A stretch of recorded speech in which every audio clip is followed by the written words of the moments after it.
नमस्कार जोहार, आप सबका स्वागत है एक बार फिर से झारखंड की तमाम बड़ी खबरों के साथ और शाम की ब्रेकिंग समाचार के साथ। बता दें कि 16 फरवरी को भारत बंद, पंजाब हरियाणा में इंटरनेट सेवाएं निलंबित कर दी गई है। बैंक बंद रहेंगे या नहीं रहेंगे, इसके बारे में हम जानकारी देंगे। बता दें कि पंजाब हरियाणा सीमा पर प्रदर्शन कर रहे किसानों और सुरक्षाकर्मियों के बीच जारी गतिरोध के 3 केंद्रीय मंत्रियों की समेत आज शाम चंडीगढ़ में किसान नेताओं से एक बार फिर वार्ता करेगी। इस बीच खबर किसान आंदोलन को लेकर बड़ी खबर आ रही है। किसानों ने 16 फरवरी को भारत बंद का आह्वान किया है। बंद संयुक्त किसान मोर्चा और केंद्रीय ट्रेड यूनियन ने बुलाया है। बंद के दौरान सुबह 6 बजे से दोपहर 4 बजे तक प्रदर्शन किया जाएगा। किसानों के आंदोलन को लेकर मद्देनजर रखते हुए पटना, पंजाब के पटियाला, संगरूर और फतेहगढ़ साहिब जिलों के कुछ इलाकों में गृह मंत्रालय के आदेश पर 16 फरवरी तक इंटरनेट सेवाएं निलंबित कर दी गई हैं। किसानों के दिल्ली चलो मार्च के मद्देनजर रखते हुए आदेश दिया गया है। पहले कि इन क्षेत्रों में इंटरनेट सेवाएं बंद रहेंगी। मंत्रालय के आदेश के अनुसार पटियाला में पुलिस थाना सतराड़ा, सामना, गनौर, देवीगढ़ और बलभेरा, संगरूर में पुलिस थाना खनौरी, मुन्नक, लहरा, सुनाम, झांझली के तहत आने वाले कई इलाकों में इंटरनेट सेवा बंद कर दी गई है। बचले के 16 फरवरी 2024 को रात 12:59 पर इंटरनेट सेवाओं के अस्थायी निलंबन का आदेश दे दिया गया है, जो कि को सब चीनी है। मतलब कि क्या क्या बंद रहे। किसानों ने अपनी मांगों को लेकर देशव्यापी हड़ताल का आह्वान किया। संयुक्त किसान मोर्चा ने सभी किसान संगठनों को भारत बंद को समर्थन करने का आग्रह किया है। बंद को लेकर ऐसी संभावना है कि परिवहन, कृषि गतिविधियां, मनरेगा, ग्रामीण कार्य, निजी कार्यालय, गाँव की दुकानें और ग्रामीण औद्योगिक और सेवा क्षेत्र के संस्थान बंद रह सकते हैं। हालांकि बैंकों और ऑफिसों में छुट्टी की कोई घोषणा नहीं की गई है। बंद के दौरान सभी आपातकालीन सेवाएं प्रभावित नहीं रहेंगी। बजले के प्रदर्शनकारियों किसानों ने रेलवे ट्रैक पर बैठकर चक्का जाम किया हुआ है। पंजाब के राजपुरा, पटियाला प्रदर्शनकारी के राजपुरा रेलवे स्टेशन पर रेल पटरियों पर बैठकर जोरदार प्रदर्शन किया गया। प्रदर्शन के कारण ट्रेनों की आवाजाही भी प्रभावित रही। मांगे क्या हैं? संयुक्त किसान मोर्चा, गैर राजनीतिक और किसान मजदूर मोर्चा फसलों के न्यूनतम समर्थन मूल्य और MSP की गारंटी के वास्ते कानून बनाने और कर्ज माफी सहित अपनी मांगों को लेकर भारतीय जनता पार्टी भाजपा नित्य केंद्र सरकार पर दबाव बनाने के लिए दिल्ली चलो मार्च का नेतृत्व कर रहे हैं। तो पश्चिम बंगाल में एक बार फिर राजनीति में सनसनी फैली हुई है। पश्चिम बंगाल के देव के बाम मिमी चक्रवर्ती को तेवर हुए तलक पद से दिया गया इस्तीफा। पश्चिम बंगाल के तृणमूल कांग्रेस सांसद मिमी चक्रवर्ती ने अपने पद से इस्तीफा दे दिया है। मिमी चक्रवर्ती ने पार्टी प्रमुख ममता बनर्जी को इस्तीफा सौंपा है। अभिनेत्री का कहना है कि वह अपनी सीट पर TMC के स्थानीय नेतृत्व में से नाखुश है। 2019 के लोकसभा चुनाव में मिमी चक्रवर्ती ने जाधवपुर सीट से जीत हासिल की थी। उल्लेखनीय है कि घाटल के सांसद देव ने भी अपने पद से इस्तीफा देना चाहा था, लेकिन बाद में उन्होंने इरादा बदल दिया। तो दूसरी ओर झारखंड के पूर्व CM हेमंत सोरेन की ED कोर्ट में पेशी भेजे गए होटवार जेल। झारखंड के पूर्व CM हेमंत सोरेन को गुरुवार को ED कोर्ट यानी कि PMLA स्पेशल कोर्ट में पेश किया गया। इसके बाद उन्हें जो होटवार जेल भेज दिया गया है। ED की टीम ने उन्हें ED कोर्ट लेकर पहुंची थी। महाधिवक्ता राजीव रंजन ने बताया कि रिमांड अवधि खत्म होने के बाद हेमंत सोरेन को जेल भेज दिया गया है। बता कि पिछले कई दिनों से रिमांड पर लेकर ED के अफसर उनसे पूछताछ कर रहे थे। रांची के बड़गाई अचल की जमीन मामले में ED की टीम ने उन्हें 31 जनवरी को गिरफ्तार किया था। तो दूसरी ओर झारखंड में CM चंपई सोरेन पैतृक गांव जिलगंगोडा में बोले, आपकी समस्याओं का त्वरित समाधान हमारी प्राथमिकता है। CM चंपई सोरेन ने कहा कि ये सरकार आपकी है, हर कदम पर हम आपके साथ हैं। आपकी हर समस्या का समाधान सरकार की प्राथमिकता है। आपकी भागीदारी से ही झारखंड का विकास संभव है, इसलिए आपकी तरक्की की दिशा में हम काम कर रहे हैं। उन्होंने सरायकेला खरसावा जिले के गमरिया प्रखंड स्थित अपने पैतृक गांव जिलिंग गोंडा में लोगों की परेशानी सुनकर यह बातें कही। मुख्यमंत्री ने लोगों से कहा कि जनसभाओं का समाधान सरकार की प्राथमिकता है। जनता के सुख दुख में सरकार उनके साथ है। उन्होंने कहा कि आपकी योजना, आपकी सरकार, आपके द्वारा कार्यक्रम के तहत अधिकारी आपके दरवाजे तक पहुँचे और आपकी समस्याओं को पूरी संवेदनशीलता के साथ सुनकर उसका समाधान किया जाए। यही सिलसिला जारी रहे। तो दूसरी ओर झारखंड में हजारीबाग से 8 साल के बच्चे का अपहरण, 5 लाख फिरौती की मांग, 4 आरोपी हुए गिरफ्तार। चलगुसा इजहार यानी चलगुसा के हजारीबाग, झारखंड के हजारीबाग जिले से एक 8 साल के बच्चे का अपहरण कर लिया गया है। चलकुसा प्रखंड के चांदनी चौक स्थित उसकी दुकान से अपराधियों ने बुधवार की शाम में उसका अपहरण कर लिया। अपहरणकर्ताओं ने छोड़ने की एवज में फोन पर 5 लाख फिरौती मांगी है। परिजनों की सूचना पर पुलिस ने त्वरित कार्रवाई की और 4 लोगों को गिरफ्तार कर लिया है। पुलिस आरोपियों से पूछताछ कर रही है। अभी तक बच्चे की बरामदगी नहीं हुई है। झारखंड के पूर्व CM हेमंत सोरेन की रिहाई के लिए सरना स्थल पर पूजा।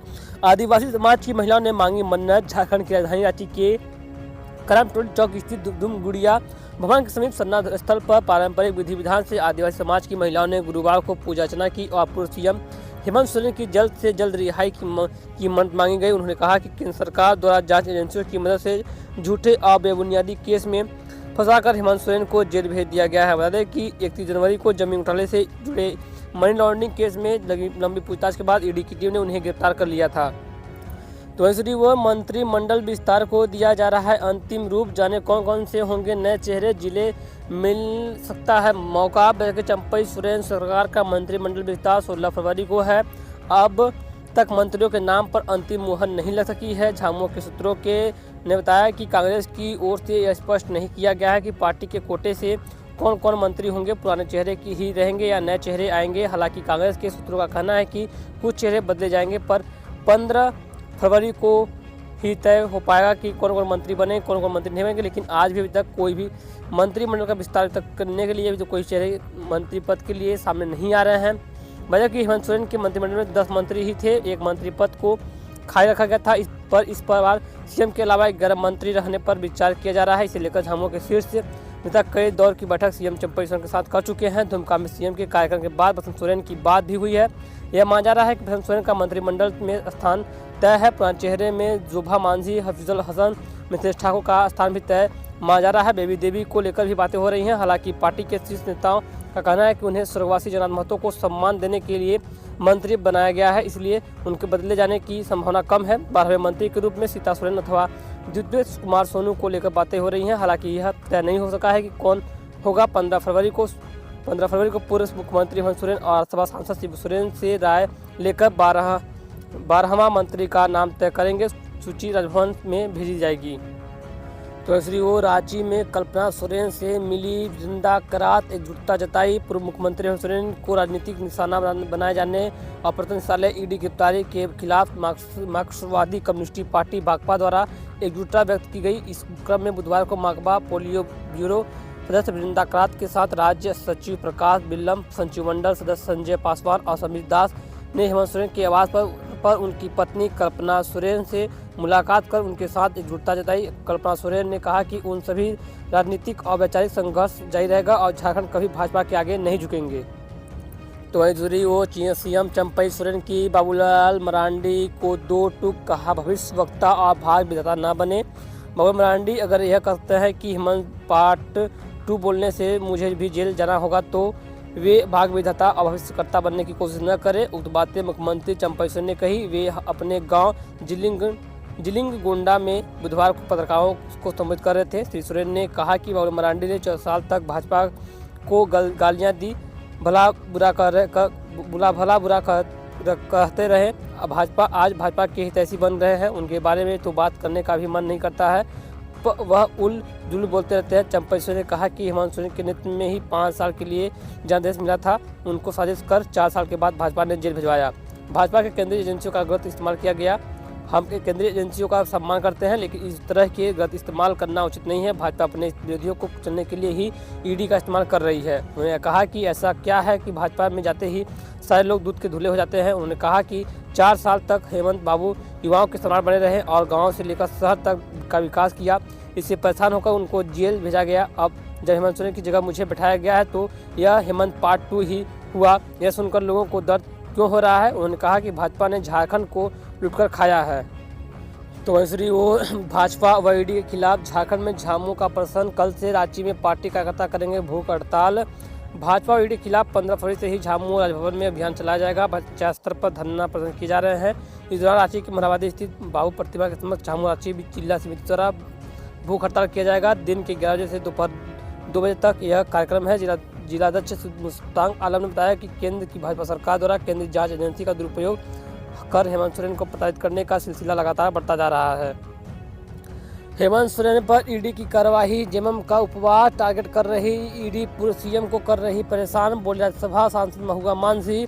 झारखंड के पूर्व मुख्यमंत्री हेमंत सोरेन के खिलाफ ईडी की कार्रवाई के खिलाफ आज से जेएमएम राज्यव्यापी आंदोलन कर रही है। रांची में जिला कमेटी इसी कड़ी में मोरहाबादी स्थित बापू वाटिका में उपवास पर बैठी है। मौके पर राज्यसभा सांसद महुआ मांझी भी शामिल हुई। उन्होंने कहा कि जिस तरह से ईडी की कार्रवाई चल रही है उससे स्पष्ट होता है कि पूरे सीएम को टारगेट कर परेशान किया जा रहा है। भाजपा के बाहर के हर लोकप्रिय नेता को किया जा रहा है परेशान।